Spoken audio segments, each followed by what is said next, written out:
everybody, in this video I have some art journaling to share with you for the Thompson's Craft Supplies design team. I am working in this little P13 art journal that came in my design team kit. It's like a little exercise book size art journal with really amazing quality pages, and it doesn't have loads and loads of pages in it, so actually I'm using it at the moment. I said this in a video a few days ago, but I'm using it to sort of document the current time, partially to just make pretty things in a journal to distract myself, but I'm also adding a few words here and there that are sort of also relevant to what's going on and stuff, just maybe as something to look back on eventually, but at the moment it's really just like to create pretty things because, you know, that's a good thing to do at the moment to distract your mind if you're worrying about things, which I know I am. Anyway, let's stop talking about that. I knew I was going to colour my pages with Distress Oxide, so I gessoed my pages first just because Distress Oxide, if you're like colouring a whole big area with it, it goes on so much better on a gessoed page. It's almost unreal. You can do it on an ungessoed page or ungessoed page obviously, but it just, as I said, it's just so much smoother on a gessoed page. So I'm starting off with tumbled glass and just going all over the place with that, and I'm trying to blend in any areas where like you can see a little bit of the circling of the blending tool. I know the trick is to like go from your mat onto the page, but when you're doing something that isn't flat on your mat, then that doesn't really work that way. And then I'm going in with a little bit of stormy sky, just to add a little bit of more colour variation and some depth and stuff, just going to add that into a few different places. It's actually showing up a lot more blue, like a stronger shade difference than it actually is in real life. It's slightly more subtle in real life. But then I'm also taking this stencil, it's a Vicky Boutin stencil I think, and then just using a baby wipe to lift off colour as well, just to create that lovely pattern. Turned out apparently last time I used that stencil I hadn't cleaned it that well, so it did leave a tiny bit of sort of a brick coloured residue, which at first I was like, oh no, what have I done? But it actually kind of looks quite nice, that colour combo, but totally not on purpose. Then taking this other Vicky Boutin stencil from the same pack with Distress Oxide and Faded Jeans and just doing some basic stenciling with that. And then I'm just flicking on some water to get a little bit of the oxidization effect. So with my background mostly done, I wanted to start including some of my lovely new paints from Thompson's Craft Supplies. This is a Fabrica Decora Chameleon Metallic paint in Golden Electric. That splodge I did was like the little cover that's on top of the paint when you take the lid off, like a little protection thing. It had a big sploosh of paint on. I didn't want to waste it, so that's why I just kind of, yeah, splodged it on the page like that, and then just kind of painted around it to make it look like it was kind of on purpose. The brush I'm using, I have no idea of like the proper name for it, but it has like, it's almost like a fork effect at the top of the brush, so you kind of get this line effect. So after I've done some bigger splodges, I'm kind of like making little hashes as well with that.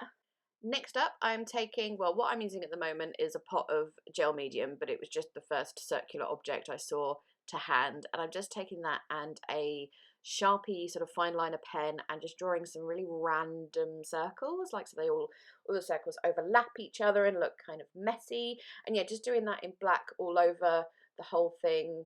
I had no particular plan or vision or anything when I started this piece, the circle idea. I think because I'd done a lot of circles in the stenciling, I thought let's bring in some more circles as well. So once I've drawn all of those bits on with that little Sharpie, I actually, oh no, I'm going to add splatters first. I thought I did something else. That's my bad.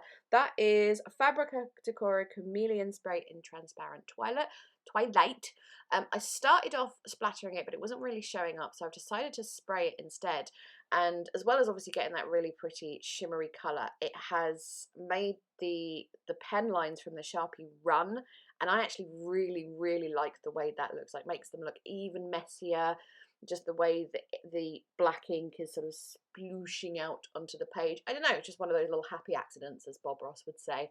Those little butterflies are cut from an AB Studio Crafters bundle, and I sprayed those with that same spray as well. They really picked that up as well, and where the spray has gone onto the black parts of the butterfly, it looks particularly nice. So that spray works really nice on a black background. Just gonna dry those off really carefully, making sure they don't, you know, fly away, as sometimes they do when you get a heat tool on them. And then just arranging where I'm going to put them. I did want that big butterfly in the center, but then I realized it was going to go over the center of the book, you know, the spine, which would make it, when you closed it, would make it really poofy and not really closed. And I'm not a big fan of that. So I do rearrange the butterflies slightly. What I've got here are some Dina Wakley collage words. Again, these are from Thompson's Craft, but I don't know if she still has them. And then I'm just choosing some random words and stuff to use that are kind of, you know, related to stuff going on. So I've got be present and be you, be kind to you, and then tell your story and live your truth. Just random words I thought would be quite nice to use. And I'm just using some gel medium to paste those on, and I'm going to do the same with the butterflies as well. Oh, and while I remember, off camera, once everything was dry, I took that Sharpie pen that I'd used to create the circles and also went around each one of those little words or phrases just to help them stand out a little bit. They could look a little bit floaty at the moment. So yeah, once it was completely dry, as I said, I just did like really rough, jaggedy lines and borders around them. You'll see in the pictures at the end exactly what I mean.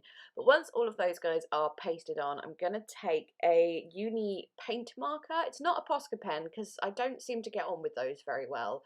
Maybe I just got a dud one or something, but I prefer the uni paint markers. I think they're like oil based. They smell very, very chemically, but it is a very strong white and I really, really like them. And I'm just going to add many, many, many, many white dots just all over the place. Kind of, you've got the blue dots from the stenciling, so I thought I'd just add a few more. Lots around the butterflies to kind of give them a little bit of movement, I suppose. But yeah, I just kept going with many, many, many, many dots. And last up, I'm just going to add a load of splatters with Distress Oxide spray in a faded jeans, just all over the place. Add more scattered dots and messy things. It's a very sort of messy, all over the place page. It's quite simple, really. Like, it didn't take me that long, but I really like it, and I love blue as well, so that helps me like it too.